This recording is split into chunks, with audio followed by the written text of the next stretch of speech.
This is English shorthand dictation number 49 and the dictation speed is 160 words per minute. Ready? Start. In the Lok Sabha, the Speaker and the Deputy Speaker are elected from among its members by a simple majority of members present and voting in the House. As such, no specific qualifications are prescribed for being elected the Speaker. The Constitution only requires that Speaker should be a member of the House, but an understanding of the Constitution and the laws of the country and the rules of procedure and conventions of Parliament is considered a major asset for the holder of the office of the Speaker. The election of the Speaker of the Lok Sabha is an important event in the life of the House. One of the first acts of a newly constituted House is to elect the Speaker. Usually, a member belonging to the ruling party is elected the Speaker. However, a healthy convention has evolved over the years whereby the ruling party nominates its candidate after informal consultations with the leaders of other parties and groups in the House. This convention ensures that once elected, the Speaker enjoys the respect of all sections of the House. There are also instances when members not belonging to the ruling party or coalition were elected to the office of the Speaker.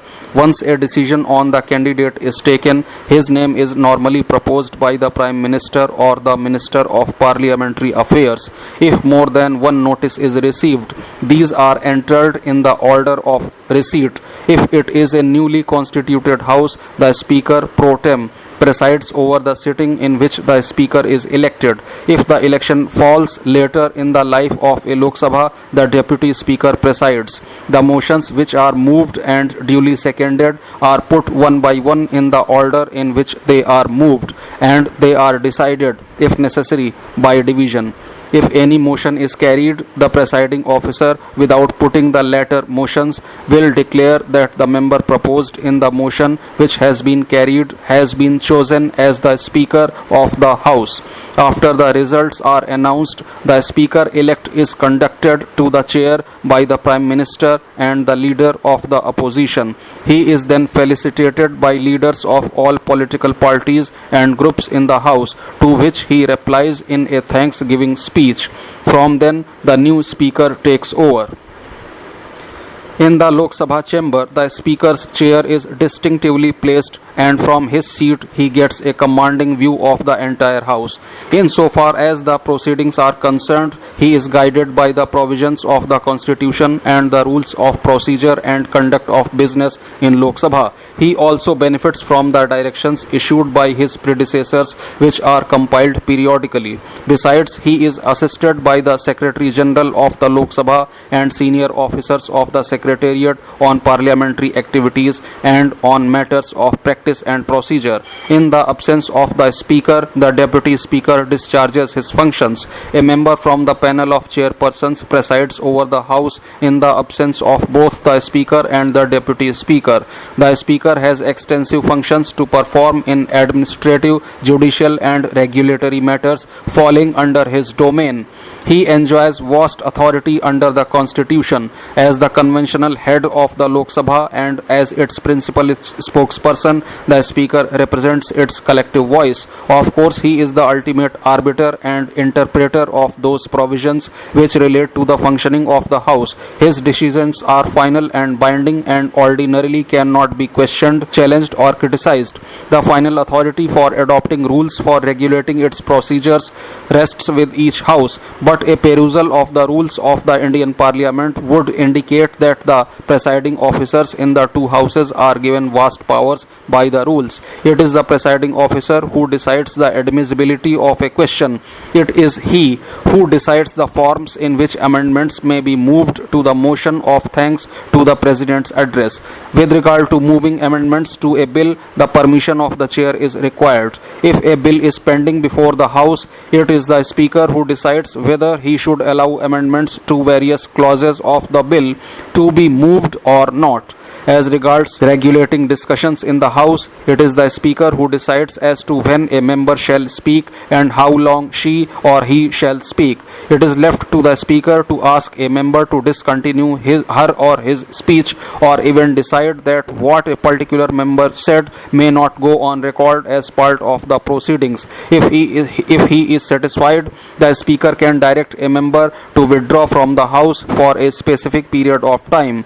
A member who flouts his orders or directions may be named by the Speaker, and in such cases the member may have to withdraw from the House. The Speaker is the guardian of the rights and privileges of the House, its committees and members. It depends solely on the Speaker to refer any question of privilege to the Committee of Privileges for examination, investigation and report. It is through him that the decisions of the House are communicated to outside individuals and authorities. It is the Speaker who decides the form and manner in which the proceedings of the House are published. He also issues warrants to execute the orders of the House wherever necessary, and delivers reprimands on behalf of the House. The entire parliamentary estate is under the authority of the Speaker. When a decision of the House is to be ascertained on a motion made by a member, the question is put by the Speaker before the House to obtain the decision. On questions of points of order, it is he who finally decides whether the matter raised is in order or not. The Speaker also has certain residuary powers under the rules of procedure. All matters which are not specifically provided under the rules and all questions relating to the working of the rules are regulated by him. In exercise of this power and under his inherent powers, the Speaker issues from time to time directions which are generally treated as sacrosanct as the rules of procedure. On matters regarding interpretation of constitutional provisions relating to the House or the rules of procedure, he often gives rulings which are respected by members and are binding in nature. Under the Constitution, the Speaker enjoys a special position insofar as certain matters pertaining to the relations between the two houses of Parliament are concerned. He certifies money bills and decides finally what are money matters by reasons of the Lok Sabha's overriding powers in financial matters. It is the Speaker of the Lok Sabha who presides over joint sittings called in the event of disagreement between the two houses on a legislative measure. As regards recognition of parliamentary parties, it is the Speaker who lays down the necessary guidelines for such recognition. It is he who decides on granting recognition to the leader of the opposition in the Lok Sabha. Following the 52nd Constitution Amendment, the Speaker is vested with the power relating to the disqualification of a member of the Lok Sabha on grounds of defection. The Speaker makes obituary references in the House, formal references to important national and international events, and the valedictory address at the conclusion of every session of the Lok Sabha, and also when the term of the House expires. Though a member of the House, the Speaker does not vote in the House except on those rare occasions when there is a tie at the end of a decision. Till date, the Speaker of the Lok Sabha has not been called upon to exercise this unique casting vote. The committees of the House function under the overall direction of the Speaker. All such committees are constituted by him or by the House. The chairmen of all parliamentary committees are nominated by him. Any procedural problems in the functioning of the committees are referred to him for directions. Committees like the Business Advisory Committee, the General Purposes Committee and the Rules Committee work directly under his chairmanship. The Speaker is at once a member of the House as also its presiding officer. It is always the Speaker's task to ensure that parliamentary decorum is maintained under all circumstances. For this, he is invested with wide-ranging disciplinary powers under the rules. On the one hand, he strives to give adequate opportunities to all sections of the House to ventilate their views, and on the other, he has to preserve the dignity of the House. The Speaker's position in such situations is certainly unenviable.